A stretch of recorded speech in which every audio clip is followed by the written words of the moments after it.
गुरुर्ब्रह्मा गुरुर्विष्णु गुरुर्देवो महेश्वरा गुरुर्साक्षात् परब्रह्मा तस्मै श्री गुरुवे नमः। ओम नमो भगवते वासुदेवाय। प्रिय भक्तगणों, आज मैं आपको पूर्णिमा के दिन सुनी जाने वाली श्री सत्यनारायण व्रत की कथा सुना रहा हूं। श्री सत्यनारायण का व्रत करने वाला पूर्णिमा व संक्रांति के दिन प्रातः अथवा संध्या काल को स्नान आदि से निवृत्त हो जाए और पूजा स्थान में आसन पर बैठकर श्रद्धा पूर्वक श्री गणेश, गौरी, वरुण, विष्णु आदि सब देवताओं का ध्यान करके पूजन करें और संकल्प करें कि मैं सत्यनारायण स्वामी का पूजन तथा कथा श्रवण सदैव करूंगा। पुष्प हाथ में लेकर नारायण का ध्यान करें। यज्ञोपवीत पुष्प, धूप, नैवेद्य आदि से युक्त होकर स्तुति करें। हे भगवान, मैंने श्रद्धा पूर्वक फल, जल आदि सब सामग्री आपको अर्पण कर दी है। ऐसे स्वीकार कीजिए, मेरा आपको बारंबार नमस्कार है। इसके बाद सत्यनारायण जी की कथा पढ़ें अथवा श्रवण करें। आइए शुरू करते हैं श्री सत्यनारायण व्रत कथा, पहला अध्याय। बोलो सत्यनारायण भगवान की जय। बोलो लक्ष्मी नारायण भगवान की जय। एक समय नैमिषारण्य तीर्थ में सौनक आदि 88,000 ऋषियों ने श्री सूत जी से पूछा, हे प्रभु, इस कलयुग में वेद विद्या रहित मनुष्यों को प्रभु भक्ति किस प्रकार मिलेगी तथा उनका उद्धार कैसे होगा? इसलिए हे मुनि, कोई ऐसा तप कहिए जिससे थोड़े समय में पुण्य प्राप्त होवे तथा मनवांछित फल मिले। वह कथा सुनने की हमारी इच्छा है। सर्वशास्त्र ज्ञाता से सूत जी बोले, हे वैष्णवों में पूज्य, आप सबने प्राणियों के हित की बात पूछी है। अब मैं उस श्रेष्ठ व्रत को आप लोगों से कहूंगा जिस व्रत को नारद जी ने लक्ष्मी नारायण से पूछा था और लक्ष्मीपति ने मुनि श्रेष्ठ नारद से कहा था, सो ध्यान से सुनो। एक समय योगीराज नारद जी दूसरों के हित की इच्छा से अनेक लोकों में घूमते हुए मृत्यु लोक में आ पहुंचे। यहाँ अनेक योनियों में जन्मे हुए प्राय सभी मनुष्यों को अपने कर्मों द्वारा अनेकों दुखों से पीड़ित देखकर सोचा, किस यत्न के करने से निश्चय ही प्राणियों के दुखों का नाश हो सकेगा। ऐसा मन में सोचकर विष्णु लोक को गए। वहां श्वेत वर्ण और 4 भुजाओं वाले देवों के ईश नारायण को देखकर, जिनके हाथों में शंख, चक्र, गदा और पद्म थे तथा वरमाला पहने हुए थे, स्तुति करने लगे, हे भगवान, आप अत्यंत शक्ति से संपन्न हैं। मन तथा वाणी भी आपको नहीं पा सकती। आपका आदि मध्य अंत नहीं है। निर्गुण स्वरूप सृष्टि के आदि भूत व भक्तों के दुखों को नष्ट करने वाले हो, आपको नमस्कार है। नारद जी से इस प्रकार की स्तुति सुनकर विष्णु भगवान बोले, हे मुनि श्रेष्ठ, आपके मन में क्या है? आपका किस काम के लिए आगमन हुआ है? निसंकोच कहो। तब नारद मुनि बोले, मृत्यु लोक में सब मनुष्य जो अनेक योनियों में पैदा हुए हैं, अपने अपने कर्मों के द्वारा अनेक प्रकार के दुखों से दुखी हो रहे हैं। हे नाथ, मुझ पर दया रखते हो तो बतलाइए, उन मनुष्यों के सब दुख थोड़े से ही प्रयत्न से कैसे दूर हो सकते हैं? श्री भगवान जी बोले, हे नारद, मनुष्यों की भलाई के लिए तुमने बहुत अच्छी बात पूछी है। जिस काम के करने से मनुष्य मोह से छूट जाता है वह मैं कहता हूँ, सुनो। बहुत पुण्य देने वाला, स्वर्ग तथा मृत्यु लोक दोनों में दुर्लभ एक उत्तम व्रत है। आज मैं प्रेम बस होकर तुमसे कहता हूँ, सत्यनारायण का यह व्रत अच्छी तरह विधि पूर्वक करके मनुष्य आयु पर्यंत यहाँ सुख भोग कर मरने पर मोक्ष को प्राप्त होता है। श्री भगवान के वचन सुनकर नारद मुनि बोले कि उस व्रत का फल क्या है, क्या विधान है और किसने यह व्रत किया है और किस दिन यह व्रत करना चाहिए, विस्तार से कहिए। भगवान बोले, दुख सुख आदि को दूर करने वाला, धन धान्य को बढ़ाने वाला, सौभाग्य तथा संतान को देने वाला, यह व्रत सब स्थानों पर विजय करने वाला है। भक्ति संतान को देने वाला, यह व्रत सब स्थानों पर विजय करने वाला है। भक्ति और श्रद्धा के साथ किसी भी दिन मनुष्य श्री सत्यनारायण की प्रातः काल के समय ब्राह्मण और बंधुओं के साथ धर्म परायण होकर पूजा करें। भक्ति भाव से नैवेद्य केले का फल, घी, दूध और गेहूं का चूर्ण सबाया लेवें। गेहूं के हवा में साटी का चूर्ण, शक्कर तथा गुड़ ले और सब भक्षण योग पदार्थ जमा करा के भगवान को अर्पण कर देवे तथा बांधवों सहित ब्राह्मणों को भोजन करावे। पश्चात स्वयं भोजन करें। नृत्य गीत आदि का आचरण कर सत्यनारायण भगवान का स्मरण करते हुए समय व्यतीत करें। इस तरह व्रत करने पर मनुष्यों की इच्छा निश्चय ही पूरी होती है। विशेषकर कल काल में भूमि पर यही मोक्ष का सरल उपाय है। एते श्री सत्यनारायण व्रत कथा प्रथम अध्याय संपूर्ण। बोलो सत्यनारायण भगवान की जय। श्री सत्यनारायण व्रत कथा द्वितीय अध्याय। सूत जी बोले, हे ऋषियों, जिसने पहले समय में इस व्रत को किया है उसका इतिहास कहता हूं, ध्यान से सुनो। सुंदर काशीपुरी नगरी में एक अत्यंत निर्धन ब्राह्मण रहता था। वह भूख और प्यास से बेचैन हुआ नित्य पृथ्वी पर घूमता था। ब्राह्मणों से प्रेम करने वाले भगवान ने ब्राह्मण को दुखी देखकर बूढ़े ब्राह्मण का रूप धरकर उसके पास जा आदर के साथ पूछा, हे विप्र, नित्य दुखी हुआ पृथ्वी पर क्यों घूमता है? हे श्रेष्ठ ब्राह्मण, यह सब मुझसे कहो, मैं सुनना चाहता हूँ। ब्राह्मण बोला, मैं निर्धन ब्राह्मण हूँ, भिक्षा के लिए पृथ्वी पर फिरता हूँ। हे भगवान, यदि आप इसका उपाय जानते हो तो कृपा कर कहो। वृद्ध ब्राह्मण बोला कि सत्यनारायण भगवान मनवांछित फल देने वाले हैं, इसलिए हे ब्राह्मण, तू उनका पूजन कर, जिसके करने से मनुष्य सब दुखों से मुक्त होता है। ब्राह्मण को व्रत का सारा विधान बतलाकर बूढ़े ब्राह्मण का रूप धारण करने वाले सत्यनारायण भगवान अंतर्ध्यान हो गए। जिस व्रत को वृद्ध ब्राह्मण ने बतलाया है मैं उसको करूंगा, यह निश्चय करने पर उसे रात में नींद नहीं आई।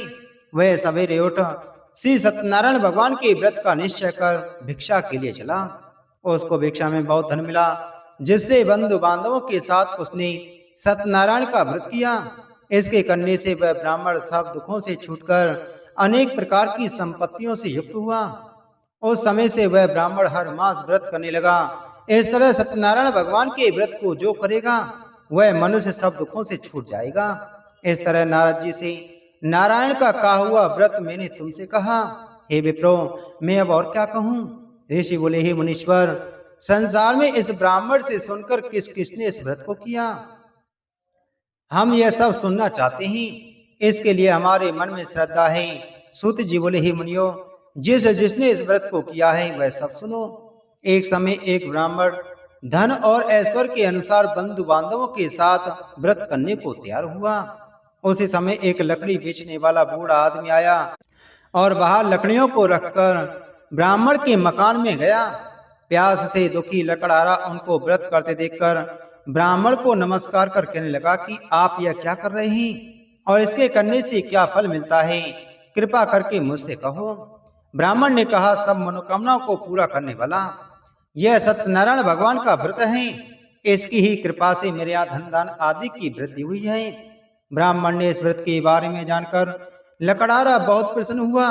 चरना मटले और प्रसाद खाने के बाद वह अपने घर को गया। लकड़हारे ने अपने मन में इस प्रकार संकल्प किया कि आज नगर में लकड़ी बेचने से जो धन मिलेगा उसी से सत्यनारायण देव का उत्तम व्रत करूंगा। यह मन में विचार कर वह बूढ़ा आदमी लकड़ियां अपने सिर पर रखकर जिस नगर में धनवान लोग रहते थे वह ऐसे सुंदर नगर में गया। उस रोज वहां पर उसे उन लकड़ियों का दाम पहले दिनों से चौगुना मिला। तब वह बूढ़ा लकड़हारा दाम ले और अति प्रसन्न होकर पक्के किले की पुली, शक्कर, घी, दूध, दही और गेहूं का आटा इत्यादि सत्यनारायण भगवान के व्रत की कुल सामग्रियों को लेकर अपने घर गया। फिर उसने अपने भाइयों को बुलाकर विधि के साथ भगवान जी का पूजन किया और व्रत किया। उस व्रत के प्रभाव से वह बूढ़ा लकड़हारा धन पुत्र आदि से युक्त हुआ और संसार के समस्त सुख भोग कर वैकुंठ को चला गया। एते श्री सत्यनारायण व्रत कथा द्वितीय अध्याय संपूर्ण। बोलो सत्यनारायण भगवान की जय। श्री सत्यनारायण व्रत कथा तृतीय अध्याय। सूत जी बोले, हे श्रेष्ठ मुनियों, अब आगे की कथा कहता हूं, सुनो। पहले समय में उल्कामुख नाम का एक बुद्धिमान राजा था। वह सत्यवक्ता और जितेंद्रिय था। प्रतिदिन देव स्थानों पर जाता, तथा गरीबों को धन देकर उनके कष्ट दूर करता था।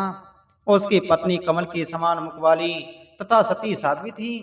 भद्रशिला नदी के तट पर उन दोनों ने श्री सत्यनारायण भगवान का व्रत किया। उस समय वहां एक साधु वैश्य आया।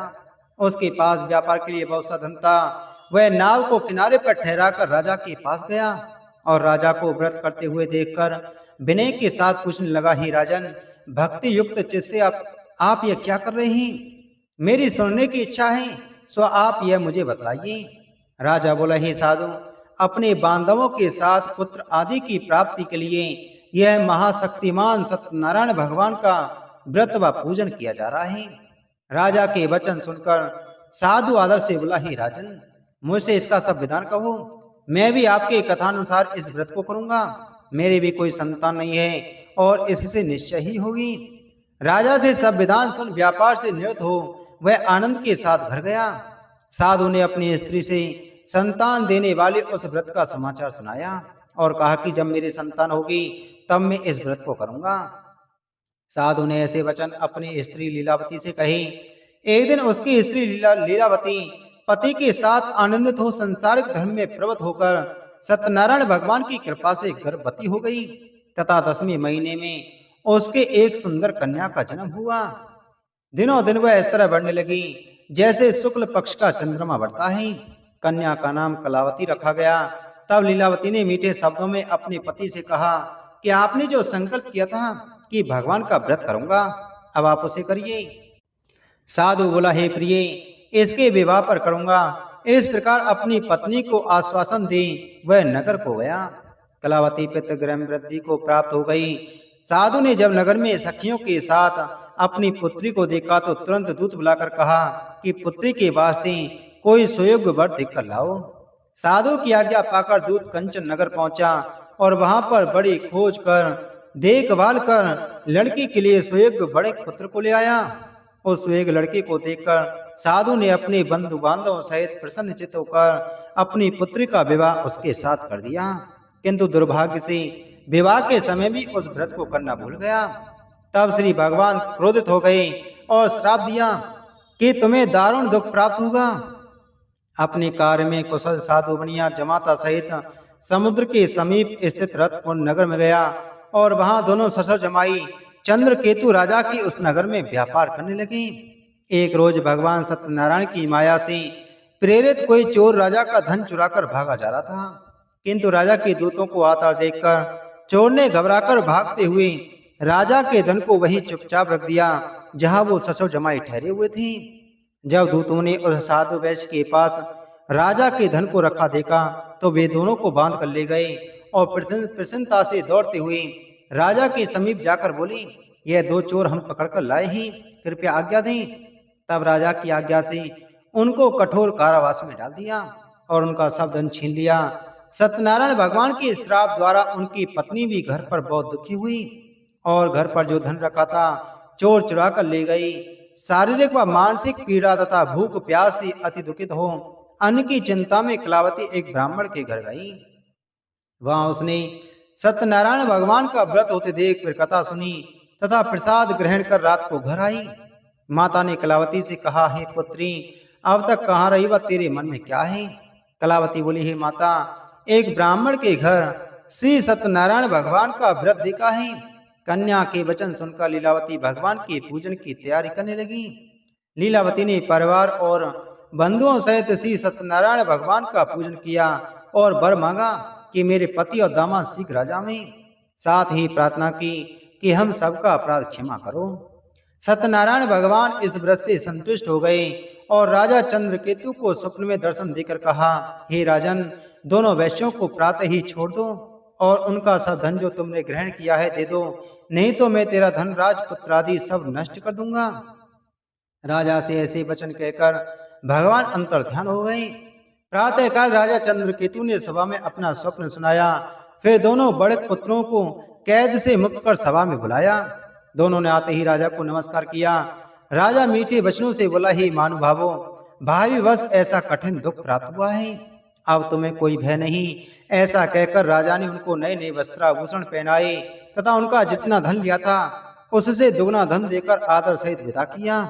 दोनों वैश्य अपने घर को चल दिए। इति श्री सत्यनारायण व्रत कथा तृतीय अध्याय संपूर्ण। बोलो सत्यनारायण भगवान की जय। श्री सत्यनारायण व्रत कथा चतुर्थ अध्याय। सूत जी बोले, वैश्य ने मंगलाचार करके यात्रा आरंभ की और अपने नगर को चला। उनके थोड़ी दूर निकलने पर दंडी वेशधारी सत्यनारायण ने उनसे पूछा, हे साधु, तेरी नाव में क्या है? अभिमानी बढ़क हंसता हुआ बोला, हे दंडी, आप क्यों पूछते हो? क्या धन लेने की इच्छा है? मेरी नाव में तो बेल और पत्ते भरे हैं। वैश्य का कठोर वचन सुनकर भगवान ने कहा, तुम्हारा वचन सत्य हो।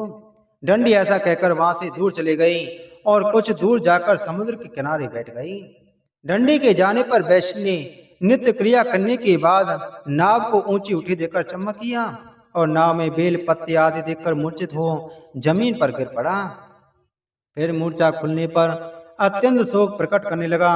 तब उसका दामाद बोला कि आप शोक ना करें, यह सब दंडी का श्राप है, अतः उनकी शरण में चलना चाहिए, तभी हमारी मनोकामना पूरी होगी। दामाद के वचन सुनकर साधु बढ़ दंडी के पास पहुंचा और अत्यंत भक्ति भाव से नमस्कार करके बोला, हे भगवान, आपकी माया से मोहित ब्रह्मा आदि आपके रूप को नहीं जानते, तब मैं अज्ञानी कैसे जान सकता हूँ? आप प्रसन्न होइए, मैं सामर्थ्य के अनुसार आपकी पूजा करूंगा। मेरी रक्षा करो और पहले के समान नौका में धन भर दो।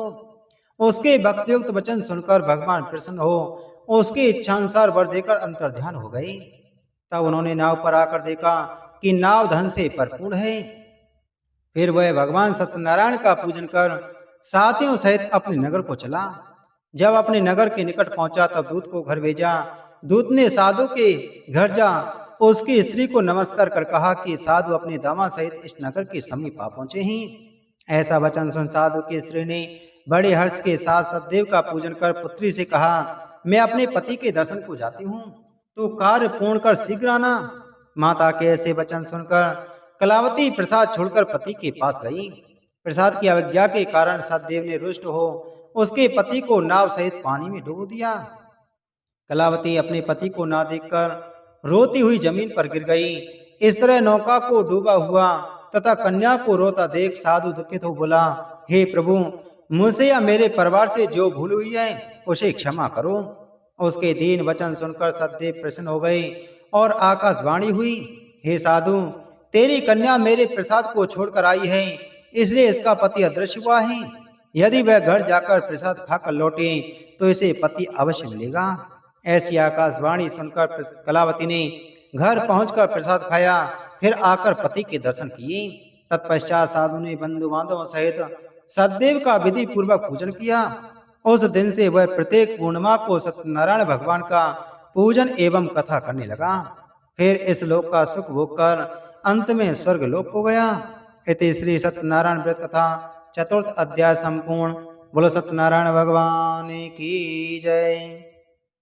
श्री सत्यनारायण व्रत कथा पंचम अध्याय। सूत जी बोले, हे ऋषियों, मैं एक और भी कथा कहता हूँ, सुनो। प्रजा पालन में लीन त्वगंधुज नाम का एक राजा था।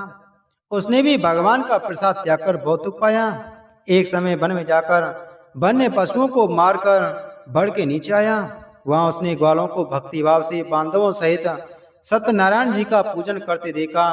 राजा देखकर भी अभिमानवश वहां नहीं गया और न ही नमस्कार किया। जब ग्वालों ने भगवान का प्रसाद उसके सामने रखा तो वह प्रसाद को त्याग कर अपनी सुंदर नगरी को चला। वहीं उसने अपना सब कुछ नष्ट पाया तो वह जान गया कि यह सब भगवान ने किया है। तब वह विश्वास कर ग्वालों के समीप गया और विधि पूर्वक पूजन कर प्रसाद खाया तो सतदेव की कृपा से पहले जैसा था वैसा ही हो गया। फिर दीर्घ काल तक सुख होकर मरने पर स्वर्ग लोक हो गया। जो मनुष्य इस परम दुर्लभ व्रत को करेगा, भगवान की कृपा से उसे धन दान की प्राप्ति होती है तथा सब मनोरथ पूर्ण होकर अंत में वैकुंठ धाम को जाता है। जिन्होंने पहले समय में इस व्रत को किया, अब उनके दूसरे जन्म की कथा कहता हूँ। वृद्ध सतानंद ब्राह्मण ने सुदामा का जन्म लेकर मोक्ष को पाया। उल्कामुख नाम का राजा दशरथ होकर वैकुंठ को प्राप्त हुआ। साधु नाम के वैश्य ने मूरध्वज बनकर अपने पुत्र को आर्य से चीरकर मोक्ष को प्राप्त किया। महाराज त्वगंध्वज ने स्वयं भू होकर भगवान में भक्ति उत्कर्म कर मोक्ष को प्राप्त किया। इति श्री सत्यनारायण व्रत कथा संपूर्णम। बोले सत्यनारायण भगवान की जय। बोलो लक्ष्मी नारायण की जय।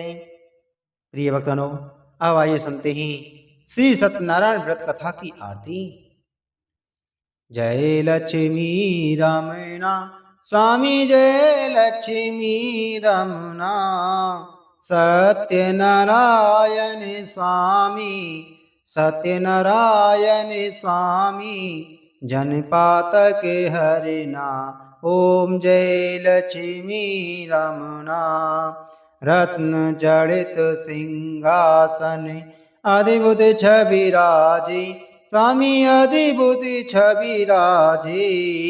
नारद करत निरांजन, नारद करत निरांजन, घंटा ध्वनि बाजे, जय लक्ष्मी रमना।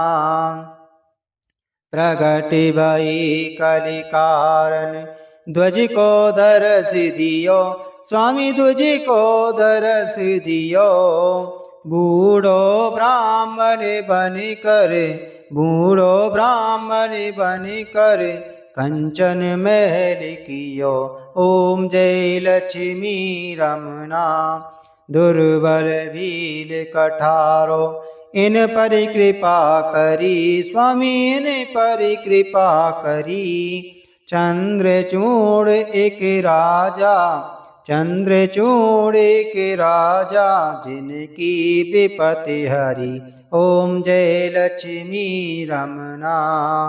वैश्य मनोरथ पायो, श्रद्धा तज दीनी, स्वामी श्रद्धा तज दीनी।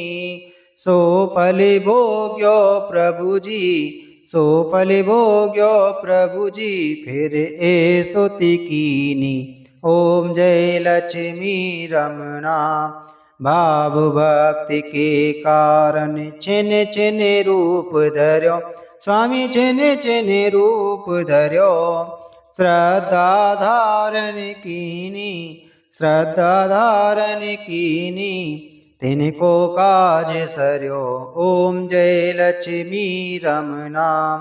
ग्वाले बाले संग राजा, वन में भक्ति करी, स्वामी वन में भक्ति करी। मन वांछित फल दीनो, मन वांछित फल पायो, दीन दयाल हरि। ओम जय लक्ष्मी रमना। चढ़त प्रसाद सवाया, कदली फल मेवा, स्वामी कदली फल मेवा। धूप दीप तुलसी से, धूप दीप तुलसी से, राजी सत्य देवा। ओम जय लक्ष्मी रमना। श्री सत्यनारायण जी की आरती जो कोई नर गावे, स्वामी प्रेम सहित गावे। कहते शिवानंद स्वामी, भजते हरि हर स्वामी, मनवांचित फल पावे। ओम जय लक्ष्मी रमना। बोले सत्यनारायण भगवान की जय।